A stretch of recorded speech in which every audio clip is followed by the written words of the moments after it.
सभी भाइयों को मेरी तरफ से प्यार भरा नमस्कार। मैं लेके आ चुका हूँ आपके सामने टॉप से टॉप क्वेश्चन हिंदी के। ठीक है, हिंदी की मैंने गारंटी ली है आपकी कि हिंदी में आपका एक भी नंबर नहीं कटने दूंगा। इसका मतलब नहीं कटने दूंगा अगर मेरे साथ जुड़ते हो तो। बाकी मैं बात नहीं करूंगा, जुड़ते हो तो हर टाइप का मैं क्वेश्चन करवाऊंगा कि पेपर में उससे बाहर आपका एक क्वेश्चन देखने को नहीं मिलेगा। देखिए, क्वेश्चन हम स्टार्ट करते हैं। अविभाव का सही विपरीतार्थक शब्द चुनिए, यानी इसका जो विपरीत शब्द है वो कौन सा है, ये हमने क्वेश्चन ने हमसे पूछा है मेरे भाई। तो यहाँ से हमारा उत्तर क्या होगा? तो यहाँ से जो हमारा उत्तर होगा वो ऑप्शन नंबर सी होगा, तिरोभाव। ठीक है, पेन कॉपी साथ में लेकर बैठे। ये 37 क्वेश्चन में से आपके कितने सही होते हैं लास्ट में कमेंट करें। अच्छा लगे तो लास्ट में लाइक करके जरूर जाना। ठीक है, अनमुनल का सही, ठीक है, विपरीतार्थक शब्द क्या होगा वो चुनिए, बताना है। इसका जो शब्द क्या है वो बताना है। ठीक है, तो इसका यहाँ से उत्तर क्या हो जाएगा? रोपण। रोपण यानी ऑप्शन नंबर बी डी हो जाएगा बिल्कुल सही। तो देखो क्वेश्चन क्या कह रहा है। एक गाय और 2 घोड़े और 1 बकरी मैदान में चर रहे थे। शुद्ध वाक्य आपको इसमें बताना है। तो इसमें शुद्ध वाक्य क्या होगा? देखो, एक गाय, 2 घोड़े, 1 बकरी मैदान में चर रहे हैं। ठीक है, एक गाय, 2 घोड़े और 1 बकरी मैदान में चर रहे हैं।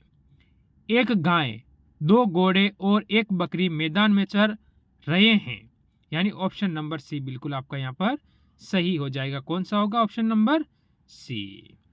ठीक है, तो ये आपको ध्यान रखना है कि आपका ऑप्शन नंबर यहाँ से कौन सा जाएगा सही? सी बिल्कुल सही जाएगा।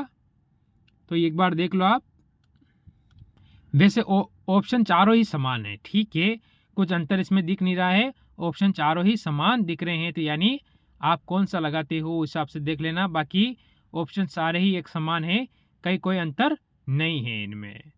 ठीक है, चलो आगे चलो अगले क्वेश्चन की ओर। अगला क्वेश्चन क्या कह रहा है? देखो, मैं आपकी श्रद्धा करता हूं। शुद्ध वाक्य चुनिए। मैं आपकी श्रद्धा करता हूं। ठीक है, मैं आपका श्रद्धा करता हूं, क्या ये होगा? ठीक है, फिर नहीं होगा तो आगे चलो। मैं आप पर श्रद्धा करता हूं, क्या ये होगा? नहीं होगा तो फिर आगे चलो। मैं आप पर श्रद्धा रखता हूं। श्रद्धा यानी भगवान पर श्रद्धा रखते हो ना, विश्वास। तो ऑप्शन नंबर सी बिल्कुल सही होगा। अगले चलो, शुद्ध शब्द चुनिए। ठीक है, घनिष्ठ शब्द कौन सा है? शुद्ध वाक्य आपको चुनना है कि घनिष्ठ कौन सा है 44 नंबर में। ठीक है, तो घनिष्ठ होगा ऑप्शन नंबर कौन सा? बी बिल्कुल सही हो जाएगा। ऑप्शन नंबर बी हमारा यहाँ पर सही होगा। फिर आगे चलेंगे, शुद्ध शब्द चुनिए। औद्योगिक। औद्योगिक कैसे लिखोगे वो बताओ आप इसके अंतर्गत। तो हमारा उत्तर क्या होगा? जैसे कि हम अगर लिखते हैं औद्योगिक तो क्या कैसे लिखते हैं? औद्योगिक, ऐसे लिखते हैं ना। अगर ऐसे लिखते हैं तो ऐसा किसमें है? ऑप्शन नंबर ए में ही है, बिल्कुल सही हो जाएगा। आगे चलो अगला क्वेश्चन। जंगल में लगने वाली आग, एक शब्द में क्रम में सही विकल्प चुनिए। देखो, 3 तरह की आग होती है जंगल में लगने वाली। तो हमारे जो जंगल पेट में लगने वाली जठार अग्नि, ऐसे बहुत सारी अग्नियां होती है।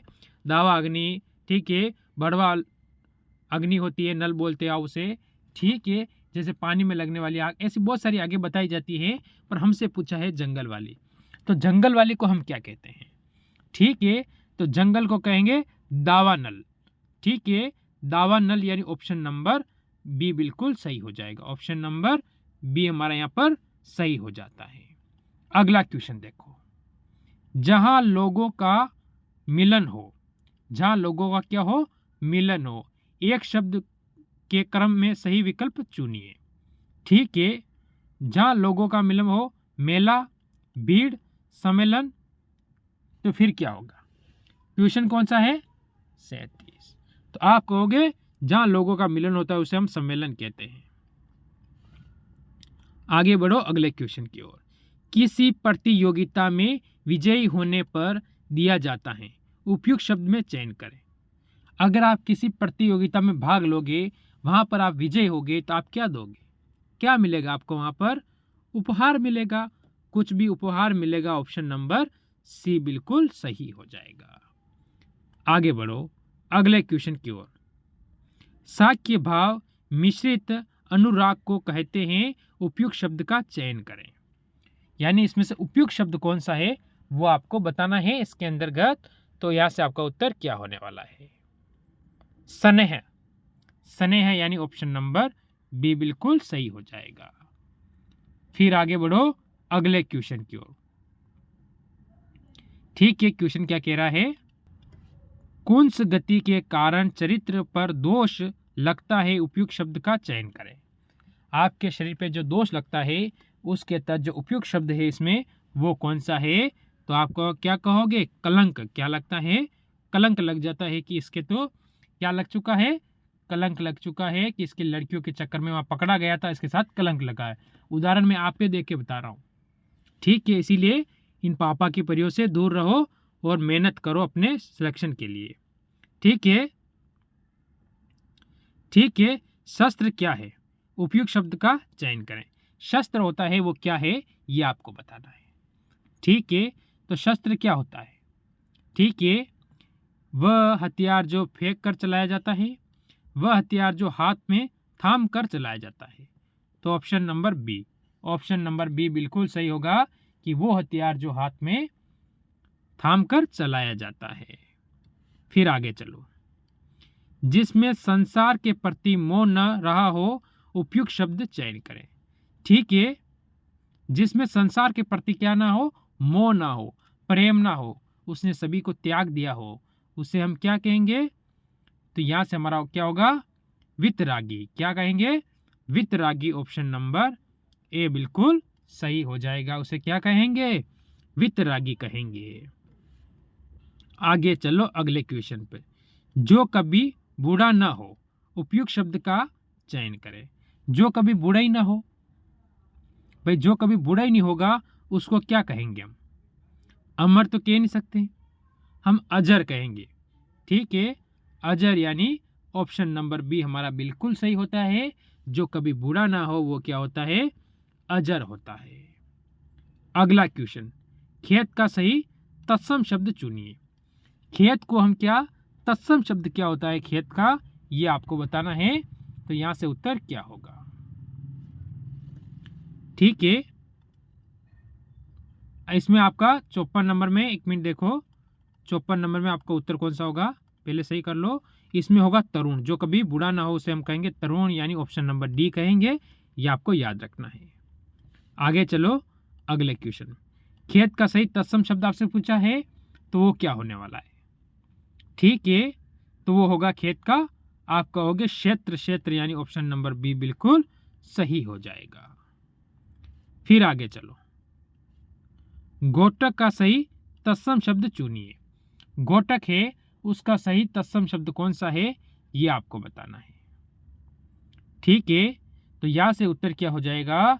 यहां से जो उत्तर बनेगा वो बनेगा घोटक का घोड़ा। ऑप्शन नंबर बी बिल्कुल सही हो जाएगा। फिर अगले क्वेश्चन पे आओ। अगला क्वेश्चन आपको क्या कह रहा है? देखिए कि चौकी का तत्सम शब्द क्या होता है। ठीक है, यहां से जो चौकी होती है उसका तत्सम शब्द क्या होता है? वो रहेगा आपका HW। उत्तर कमेंट करना। ऑप्शन ए और ऑप्शन डी में आपको काट देता हूं, दो में से आप मेरे को उत्तर कमेंट करके बताओगे आपका उत्तर क्या आ रहा है। अगला क्वेश्चन आपके सामने क्या कह रहा है? देखो,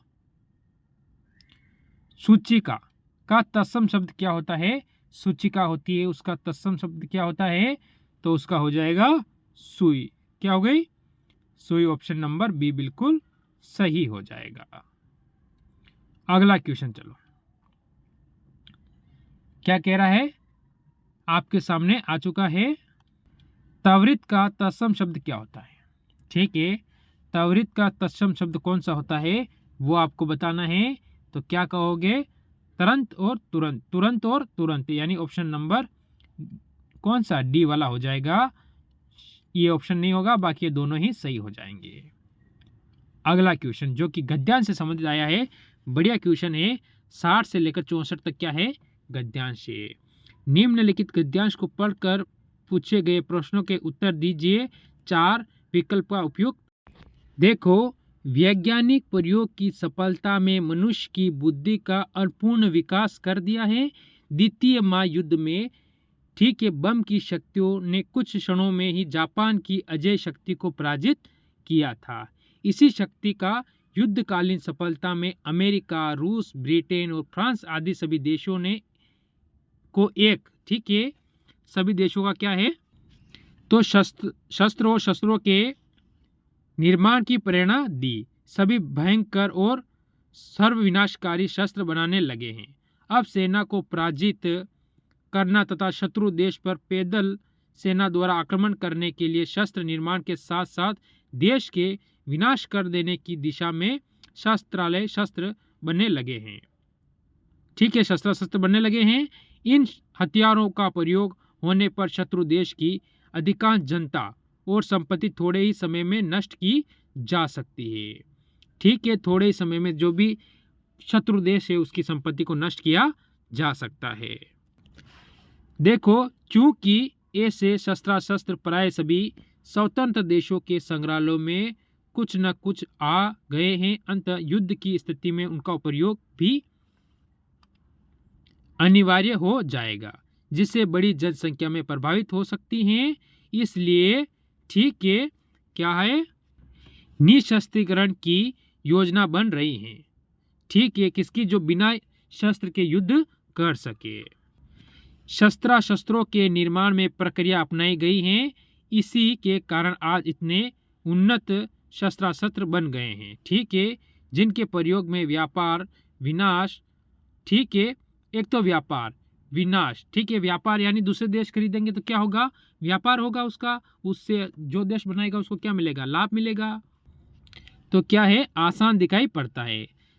अभी भी परीक्षाओं की रोकथाम तथा बने शस्त्रों का प्रयोग रोकने के मार्ग खोजे जा रहे हैं। इन प्रयोगों के मूल भयंकर आतंक और विश्व विनाश का भय कार्य कर रहा है। तो ये था गद्यांश। अब उत्तर दो, इस गद्यांश का मुख्य कथन क्या है।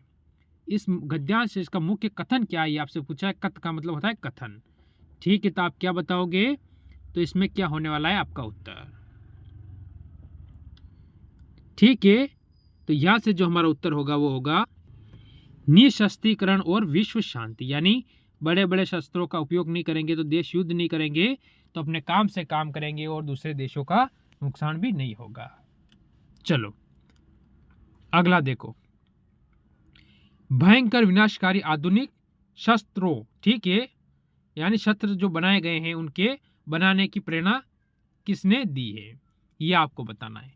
जो भयंकर शस्त्र बने हैं उसकी बनाने की जो प्रेरणा है वो किसने दी है, तो आप कहोगे जापान पर गिराए गए अणु बम, यानी जो परमाणु बम गिराए गए थे नागासाकी और, ठीक है, वहां पर जो बम गिराए गए थे उसके बारे में पूछ रहा है।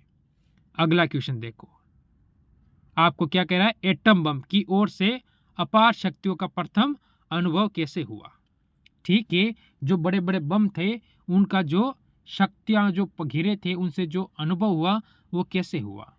ठीक है, तो जापान में हुई भयंकर विनाश लीला से, यानी जापान में जो भयंकर विनाश लीला हुई उसके कारण ऑप्शन ए हो जाएगा।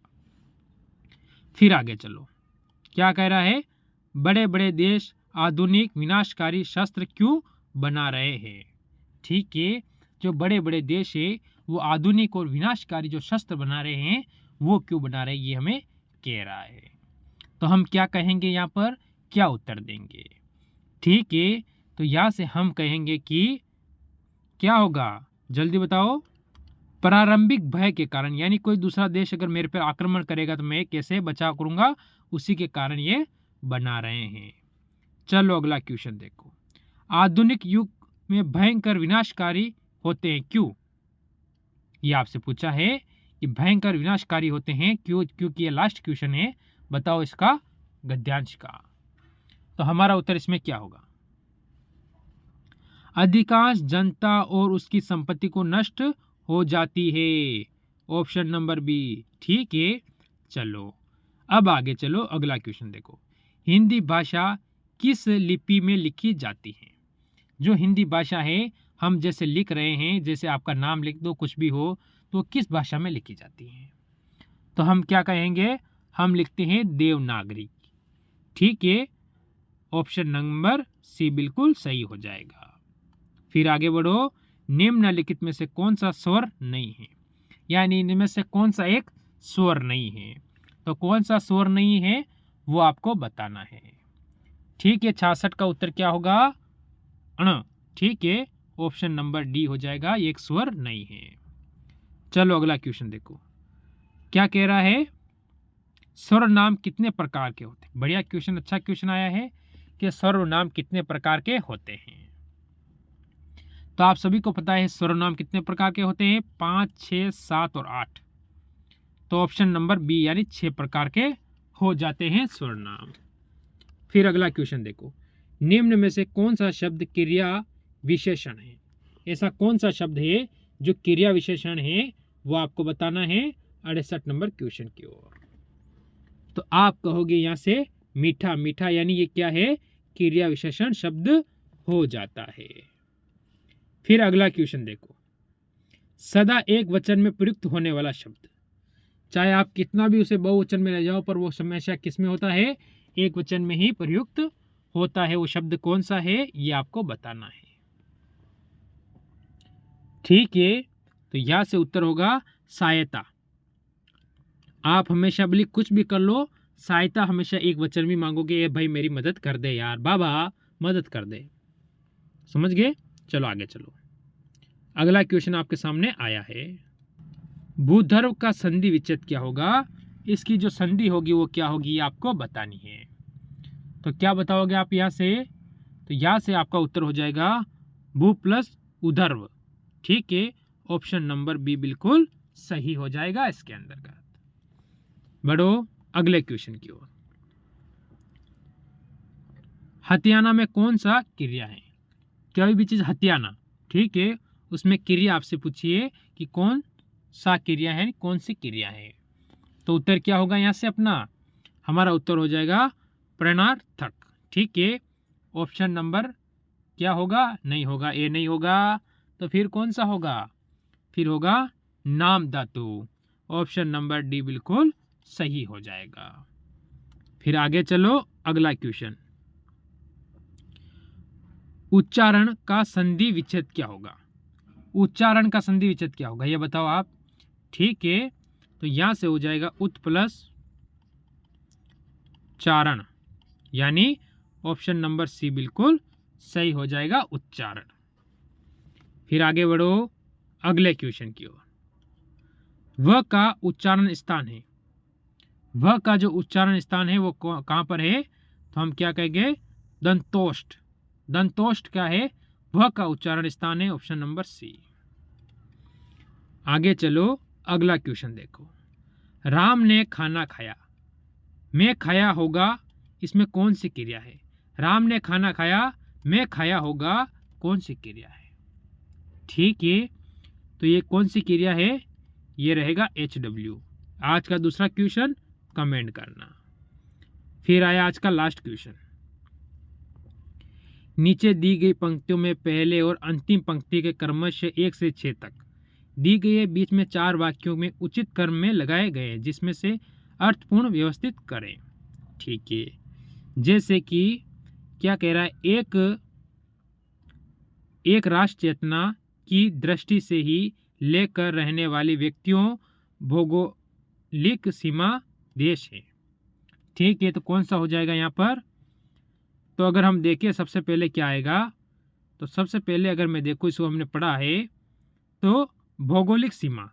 ठीक है, तो भौगोलिक सीमा हिसाब से वो पहले आएगा। भौगोलिक सीमा यह एक देश की चेतना, ठीक, चेतना लेकर रहने वाले व्यक्तियों, लास्ट में आ जाएगी व्यक्तियों की समिष्ट है। ठीक है, ऑप्शन नंबर यहाँ से आर लास्ट में, यानी सी बिल्कुल सही हो जाएगा। तो ये थे आज के टॉप क्वेश्चन। ज़रूर कमेंट करना कितने सही हुए हैं। मेरी तरफ से सभी को जय हिंद